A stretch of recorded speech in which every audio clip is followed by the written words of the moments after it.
saya Dina Mainingrum, NIM 396, kelas 4H Perilaku Konsumen. Di sini saya akan mempresentasikan tentang pengantar perilaku dan pengkondisian dan proses belajar. Yang pertama, ini ada pengertian dari pengantar perilaku. Menurut Schiffman dan Kanuk pada tahun 2000, perilaku ini merupakan perilaku yang memperhatikan konsumen dalam mencari, membeli, menggunakan, mengevaluasi, dan mengabaikan produk-produk atau jasa demi memuaskan kebutuhan mereka.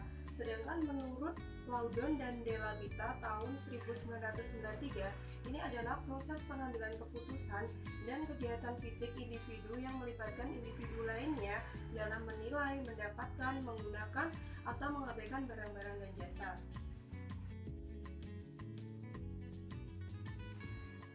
Adapun faktor-faktor yang mempengaruhi perilaku konsumen, yang pertama ini ada faktor budaya. Faktor budaya merupakan kumpulan nilai-nilai dasar persepsi, keinginan, dan perilaku yang dipelajari oleh seseorang dalam suatu masyarakat, pada keluarga, dan lembaga penting lainnya. Nah, faktor budaya ini ada 4, yaitu nasionalisme, keagamaan, ras, dan area geografis. Contohnya saja ya, faktor keagamaan ini misalnya umat Islam dituntut untuk menutup aurat dan memakan makanan yang halal, maka mereka membutuhkan suatu barang ataupun makanan yang halal dan pakaian yang tertutup. Yang kedua ada faktor sosial. Faktor sosial ini dipengaruhi oleh kelompok kecil, misalnya keluarga dan status sosial. Lingkungan keluarga ini sangat berpengaruh dalam pengambilan keputusan, misalnya yaitu yang dipengaruhi oleh produk, iklan, dan situasi.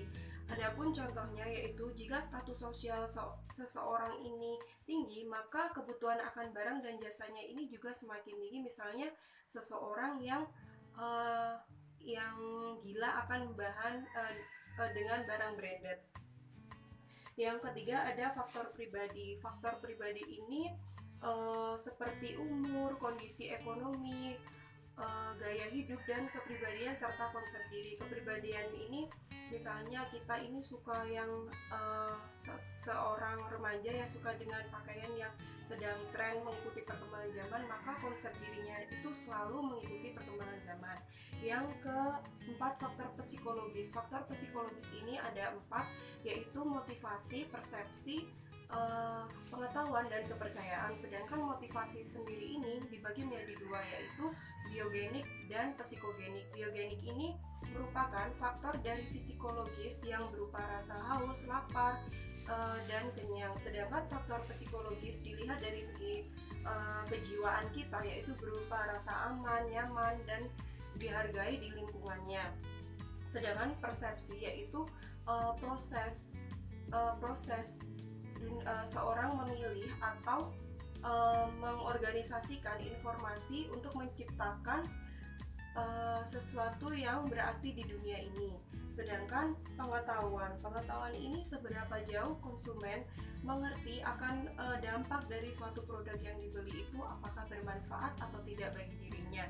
Yang terakhir dari psikologis itu ada kepercayaan. Kepercayaan ini timbul setelah pemakaian produk. Misalnya seseorang yang menggunakan produk dari Pepsodent, mereka sudah menggunakan kemudian merasakan dampaknya, yaitu gigi mereka menjadi sehat dan bersih, maka sudah timbul kepercayaan untuk membelinya lagi.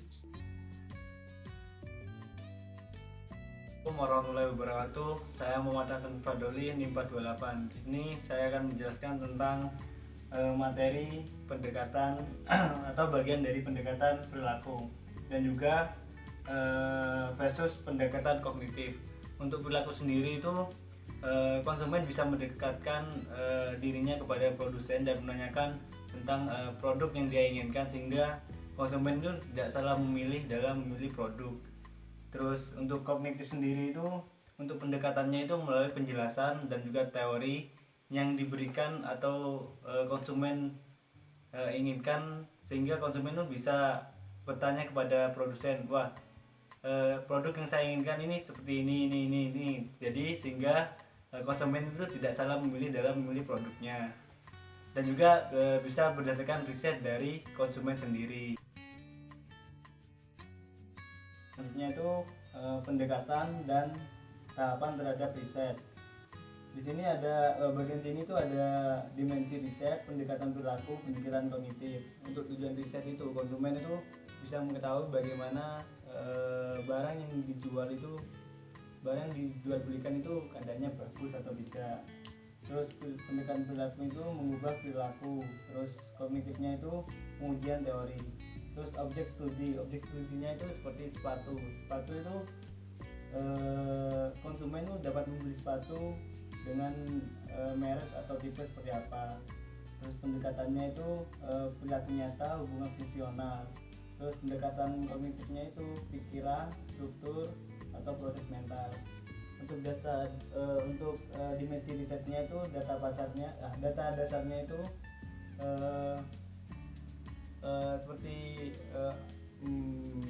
seperti produsen itu menyampaikan data sevalid mungkin kepada konsumen sehingga konsumen itu tidak salah dalam memilih. Terus dengan cara pendekatan perilakunya itu diamati. Terus untuk pendekatan kognitifnya itu melalui laporan verbal. Untuk kriteria riset yang berhasil itu produsen atau konsumen itu dapat memilih produk yang diinginkan itu sesuai yang diharapkan. Terus untuk untuk pendekatan perilakunya itu perubahan sumber tertentu perilaku sosial. Untuk pendekatan kognitifnya itu hubungan logis dan pengujian statistik. Model riset yang digunakan. Nah, untuk pendekatan perilaku itu alami, sehingga kita bisa melakukan riset secara alami, seperti kita langsung datang ke tokonya, menanyakan langsung keadaan sepatu baik dari kualitasnya dan lain-lain. Untuk pendekatan kognitif itu melalui laboratorium dan nantinya menjadi suatu laporan dalam bentuk penjelasan ataupun makalah. Di sini ada pendekatan perilaku dan pendekatan kognitif. Untuk perilaku sendiri itu lebih memandang prinsip dari pemasar untuk menyenangkan konsumen. Jadi pemasar itu dalam menjualkan produk itu tidak semena-mena untuk menjualkan produk saja, tapi pemasar itu juga mementingkan dari segi kualitas barang yang dia jual, sehingga konsumen itu dalam membeli itu senang gitu loh. Terus untuk kognitif sendiri itu memberikan dua asumsi, dapat mendasari pemasaran dalam menyadari pemasaran dalam menyadarkan kepuasan konsumen. Nah, di sini saya akan menjelaskan tentang mempengaruhi perilaku nyata konsumen. Di dalamnya terdapat promosi penjualan dan promosi sosial. Promosi penjualan sendiri merupakan kegiatan pemasaran yang difokuskan untuk mendapatkan dampak langsung dari konsumen perusahaan. Nah, dari definisi tersebut dapat diambil dua hal, yaitu promosi dagang dan promosi konsumen. Promosi dagang sendiri merupakan konsumen bertindak sebagai pengecer. Jadi, konsumen itu bertindak langsung di dalam suatu distribusi perusahaan. Sedangkan promosi konsumen menjadi konsumen akhir. Dan untuk mendapatkan dampak langsung dari promosi penjualan, maka dibutuhkan adanya sampel gratis, kemudian kupon, lalu diskon, dan bonus tambahan. Nah, sampel gratis ini biasanya kita jumpai di mall-mall, supermarket maksudnya. Nah, kemudian yang kupon itu biasanya kita jumpai di Matahari, misalnya pembelian sebesar 150.000 nanti dapat kupon sebesar 50.000. Lalu ada diskon, yaitu potongan harga. Dan undian itu biasanya dilakukan oleh perusahaan mungkin 1 tahun sekali, 6 bulan sekali lah begitu. Dalam promosi terdapat 4 aspek yang dipengaruhi, yaitu waktu pembelian, kemungkinan pembelian, lokasi pembelian, dan jumlah pembelian. Lalu di sini ada promosi sosial. Promosi sosial sendiri itu strategi untuk mengubah perilaku yang dianggap baik oleh konsumen dan masyarakat.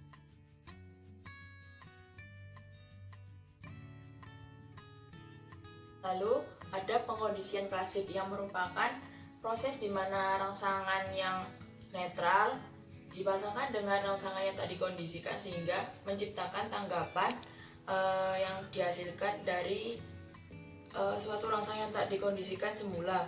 Lalu dari pengkondisian klasik ini dapat kita ambil yang pertama, pengkondisian klasik dapat dicapai dengan rangsangan yang telah dikondisikan sebelumnya.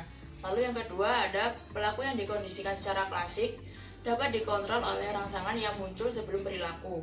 Dan yang ketiga, perilaku yang dipengaruhi oleh pengkondisian klasik diasumsikan di bawah di bawah alam sadar atau bisa dikatakan tanpa sengaja dilakukan. Lalu yang keempat yaitu perilaku konsumen dan strategi pemasaran. Yang terpenting di situ ada emosi yang muncul mengikuti prinsip pengkondisian klasik. Assalamualaikum warahmatullahi wabarakatuh. Nama saya Bulan Nayani 432. Nah, saya akan melanjutkan presentasi dari kelompok saya sebelumnya mengenai contoh pengkondisian klasik. Nah, di sini saya akan menjelaskan bahwa contoh ini adalah hasil dari eksperimen seorang fisiologi yang sedang mempelajari tentang pencernaan seekor anjing, yaitu Pavlov. Nah, kalau misalnya kalian lihat di PPT kami, slide 10 itu kalian akan menemukan 4 gambar berisi anjing, makanan anjing, dan bel. Apa sih hubungan dari mereka? Nah, di sini tuh pada gambar 1 itu Pavlov bereksperimen dengan dia memberikan makanan pada seekor anjing itu. Secara refleks alamiah, anjing itu mengeluarkan air liurnya di gambar 1. Dan di gambar 2 ini Pavlov mengambil makanannya dan menggantikan dengan membunyikan bel. Respon yang diberikan oleh seekor anjing itu dia membentuk mulut, tidak sama seperti respon sebelumnya.